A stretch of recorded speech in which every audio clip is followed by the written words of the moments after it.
អនុវត្តតាមអនុសាសន៍របស់សម្ដេចតេជោហ៊ុនសែនប្រធានសមាគមអតីតយុទ្ធជននិងនិវត្តជនកម្ពុជាស្ដីពីការកសាងអគារទីស្នាក់ការគណៈកម្មាធិការសមាគមអតីតយុទ្ធជននិងនិវត្តជនកម្ពុជាតាមបណ្ដារាជធានីខេត្តអាដាមកតេសង្ឃបណ្ឌិតគុណគឹមទេសរដ្ឋមន្ត្រីអនុប្រធាននិងជាអគ្គលេខាធិការសមាគមអតីតយុទ្ធជននិងនិវត្តជនកម្ពុជាបានឲ្យដឹងថាក្នុងបេសកកម្មតបស្នងចំពោះគុណបំណាច់នឹងការធ្វើពលកម្មរបស់អតីតយុទ្ធជននិងនិវត្តជនសមាគមអតីតយុទ្ធជននិងនិវត្តជនកម្ពុជាបានសម្រេចវឌ្ឍនភាពក្នុងការកសាងអគារទីស្នាក់ការគណៈកម្មាធិការសមាគមអតីតយុទ្ធជននិងនិវត្តជនកម្ពុជាតាមបណ្ដារាជធានីខេត្តជាច្រើនផែនការសមាគមអំពីការសាងសង់អគារទីស្នាក់ការសមាគមតាមបណ្ដារាជធានីខេត្តធ្វើឡើងក្នុងគោលបំណងជួយសម្របសម្រួលនិងផ្ដល់សេវាព្រមទាំងដោះស្រាយបញ្ហាប្រឈមទាំងឡាយជាប្រយោជន៍ជូនអតីតយុទ្ធជននិងនិវត្តជនឲ្យបានទាន់ពេលវេលាទន្ទឹមនឹងអគារទីស្នាក់ការគណៈកម្មាធិការសមាគមបានដាក់ឲ្យដំណើរការជាបន្តបន្ទាប់អាដាមទេសរដ្ឋមន្ត្រីគុណគឹមបានជំរុញដល់គណៈកម្មាធិការសមាគមថ្នាក់ខេត្តត្រូវរៀបចំមន្ត្រីចូលនិវត្តន៍តាមវិស័យក្នុងមូលដ្ឋានរបស់ខ្លួនដើម្បីពួកគាត់បានចូលរួមជួយទៅតាមជំនាញនិងលទ្ធភាពរបស់ខ្លួន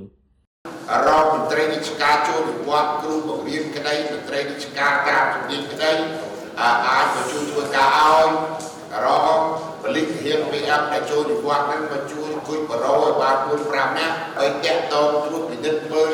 អតីតយុទ្ធជនយើងនៅកន្លែងណាក្រលំបាកឬក៏វាស្លាប់ពីអី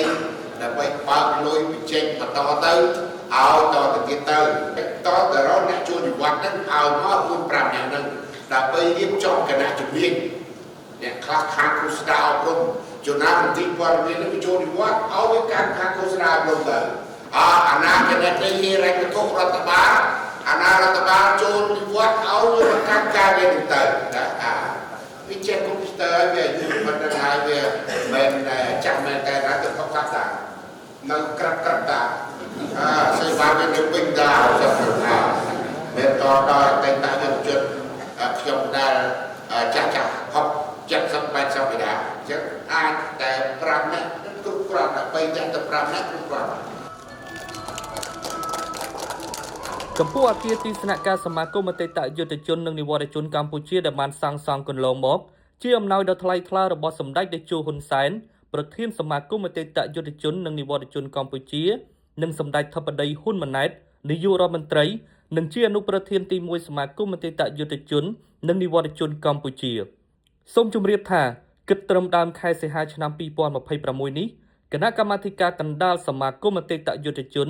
និងនិវត្តជនកម្ពុជាបានសាងសង់រួចរាល់អគារទីស្នាក់ការសមាគមតាមបណ្ដាខេត្តចំនួន17ខេត្តរួមមាន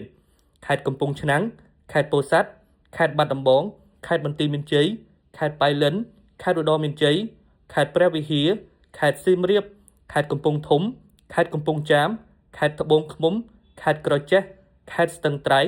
ខេត្តរតនគិរីខេត្តមណ្ឌលគិរីខេត្តតាកែវខេត្តព្រះសីហនុគណៈបណ្ដារាជធានីខេត្តផ្សេងទៀតសមាគមកំពុងដំណើរការសាងសង់